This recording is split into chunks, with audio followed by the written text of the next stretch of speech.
एक बार बुद्ध का एक प्रिय शिष्य बहुत परेशान होकर उनके पास आया।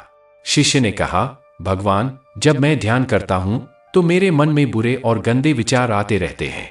मैं उन्हें कितना भी हटाने की कोशिश करूं, वे जाते ही नहीं। क्या मैं ध्यान करने के योग्य नहीं हूं? बुद्ध मुस्कुराए और बोले, विचार आना बुरा नहीं है। इसका अर्थ है कि तुम्हारा मन जागा हुआ है।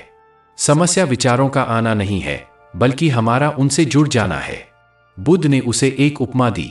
कल्पना करो कि तुम एक नदी के किनारे खड़े हो। नदी के पानी में पत्ते बहते हुए आ रहे हैं। तुम चाहो तो उन पत्तों को पकड़ सकते हो और अपने पास रख सकते हो, या तुम बस उन्हें बहते हुए देख सकते हो और उन्हें आगे जाने दे सकते हो।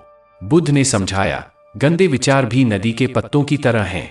अगर तुम उन्हें पकड़ोगे तो वे तुम्हारे मन में चिपक जाएंगे और दुख का कारण बनेंगे। अगर तुम उन्हें बस देखोगे साक्षी भाव से, तो वे अपने आप बह जाएंगे। बुद्ध इसे मन का बंदर कहते थे, जो कभी शांत नहीं बैठता। समस्या विचार नहीं है, समस्या है विचारों के बीज को पोषण देना। अगर पोषण दोगे तो वह क्रोध का पेड़ बनेगा, अनदेखा करोगे तो वह सूख जाएगा। बुद्ध द्वारा बताए गए 5 शक्तिशाली समाधान। बुद्ध ने इन विचारों पर विजय पाने के लिए 5 सरल और प्रभावी मार्ग बताए, जो आज भी उतने ही प्रासंगिक हैं। 1. देखो और जाने दो, साक्षी भाव। शिक्षा, विचारों से लड़ो मत। लड़ने से वे और मजबूत होते हैं। जब भी कोई गंदा विचार आए तो उसे पहचानो और बिना कोई प्रतिक्रिया दिए बस देखो उसे। यह सिर्फ एक विचार है कहकर तुरंत छोड़ दो। यह विचार आपका नहीं है, यह बस एक बादल है जो आ रहा है और चला जाएगा। 2. मैत्री भावना ध्यान, प्रेम की शक्ति। शिक्षा, नकारात्मकता को सकारात्मकता से बदलो। ध्यान में बैठकर मन ही मन सबके लिए शुभकामनाएं दो। कहो, सब सुखी हो, सब निरोगी हो, सबका मंगल हो। जब आप दूसरों के लिए प्रेम और करुणा सोचते हैं तो गंदे विचार अपने आप कोने में सिमटने लगते हैं। 3. इंद्रियों पर नियंत्रण, डिजिटल डाइट। शिक्षा, हम जो देखते हैं, सुनते हैं और पढ़ते हैं, वही हमारे विचारों को दिशा देता है।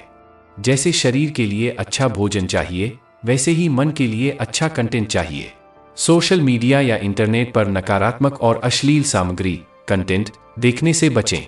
अपनी इंद्रियों को शुद्ध रखें। 4. खुद को व्यस्त रखो। शिक्षा, एक खाली दिमाग बुरे विचारों का घर बन जाता है। अपने आप को रचनात्मक और उपयोगी कार्यों में लगाओ। योग, सेवा, संगीत, कला या किसी भी लक्ष्य पर काम करना। जब मन व्यस्त होता है तो उसके पास भटकने का समय नहीं होता। 5. संगति का महत्व, जैसा संग वैसा रंग। शिक्षा, आप जिन लोगों के साथ रहते हैं उनका सीधा असर आपके विचारों पर पड़ता है। अच्छी संगति, प्रेरणादायक पुस्तकें और सकारात्मक वातावरण चुनें। आपकी संगति ही आपके मन की दिशा तय करती है। आखिरी शिक्षा, उपहार मत स्वीकारो। एक बार एक व्यक्ति बुद्ध के पास आया और उन्हें बहुत गालियां देने लगा। बुद्ध शांत खड़े रहे, कोई प्रतिक्रिया नहीं दी। शिष्य ने पूछा, भगवान, आपने कोई प्रतिक्रिया क्यों नहीं दी? बुद्ध ने कहा, अगर कोई तुम्हें एक उपहार दे और तुम उसे स्वीकार न करो तो वह उपहार किसके पास रहेगा?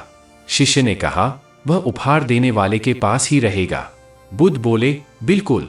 उसी तरह अगर कोई मुझे बुरा विचार या गाली देता है और मैं उसे स्वीकार नहीं करता तो वह उसी के पास लौट जाता है।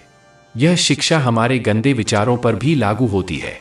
अगर हम उन्हें पकड़ेंगे नहीं, उन्हें स्वीकार नहीं करेंगे, तो वे भी उसी व्यक्ति के पास लौट जाएंगे जिसने उन्हें पैदा किया, यानी हमारे अपने मन के पास। निष्कर्ष, गंदे विचार आना अपराध नहीं, यह इंसानी स्वभाव है। बुद्ध ने हमें सिखाया कि इन्हें दबाना नहीं है, बल्कि साक्षी भाव से देखना है, मन को प्रेम और करुणा से भरना है और रचनात्मकता में व्यस्त रखना है।